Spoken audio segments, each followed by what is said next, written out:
Hi, everybody. This is Mike Gerdes with the Greater Philadelphia Center for Spiritual Living, bringing you another love note. I want to talk to you today about your best friend and your worst enemy.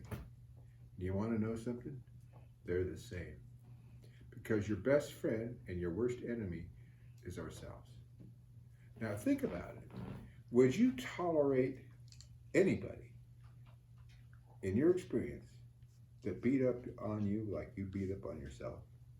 You know, that self-incrimination, that I'm not good enough, that talk you give yourself, and then set that little squirrel cage going so you're up half the night thinking about it.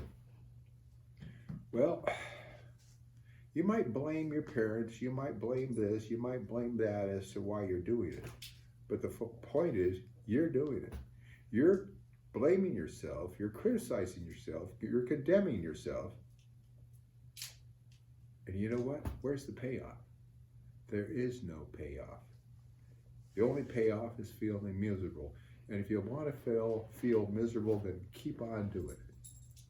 But somebody that can be your friend is somebody that the same thing. We're talking about the little ego here, that thinker, feeler, perceiver part of ourselves. We can change that, and we can begin to be friends with ourselves. We can support ourselves. We can talk nice to ourselves. We can hold our own selves up. You know, we're probably not going to find many other people to like us if we're not liking ourselves. And we're not going to find very many people to love or to love us if we're not loving ourselves. So it's very important that we love ourselves. It's very important that we like ourselves. And it's very important that we take care of ourselves. Pity thing, the sad part of it is that many of us take care of us much worse than we take care of our animals. I mean, take a look at our bodies. How well do you take care of your body? Are you feeding it as well as you feed your dog? Do you feed it as well as you would feed a horse if you had it? What about exercise? Do you exercise it? Do you take care of it? Do you go to the doctor regularly? Do you take it to the vet? What do you do to ensure that you've got a healthy body? Because, as my friend once said, this is the horse you ride in on. You ride through life on this physical body. And what about our minds? What are we doing to keep our minds sharp? What are we doing to think along positive lines? What are we thinking about? What are we doing to continue on part of this growing process of learning more, being more, connecting more with spirit? Now, some of us may say, I heard this the other day, that a person's personality can't change after 2 years of age. Tain't so. Tain't so, tain't so, tain't so. Because I want to tell you what your personality is. Your personality is no more than the sum total of what your experiences are and your choices today. That's what constitutes your personality. Now, here's the thing. I have personally known people whose personality changed from night to day and from day to night based upon what they were going through, what they were experiencing, and the choices they made. Now, if you ever wanted to go from light to dark, very simple. Become a drug addict. And you go from light to dark, your personality will turn. You'll be surprised how fast that happens. You want to turn from dark to light? Likewise, I've known drug addicts and I've known people that they have turned to a higher power. They've allowed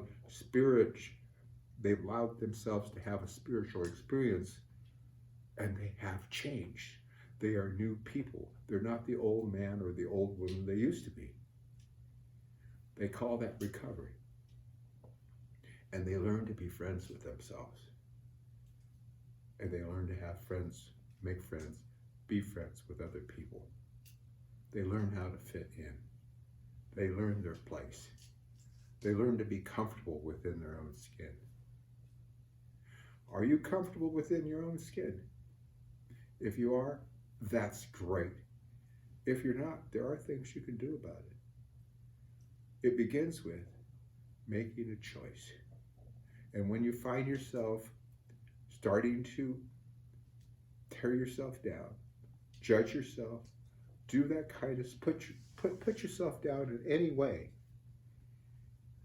As Bob Newhart says in his famous bit, that if you go on the Google Bob Newhart, stop it sometimes.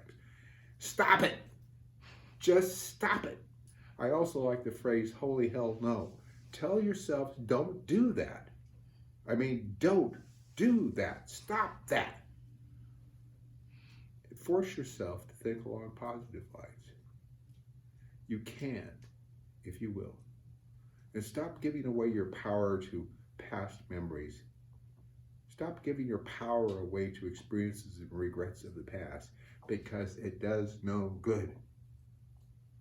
And it only seeds for future failure. We don't want that. So focus on what you want. Focus on what you want to experience. Focus on the love you have for yourself and for your fellow man and woman, and surrender to spirit. With that, your personality will be awesome, and you'll have the best friend you ever had in your life. You. That's it for tonight. May you have a wonderful evening, and tomorrow you get to hear the lovely Reverend Dr. Maxine in a wonderful love note. Stay tuned. Bye-bye.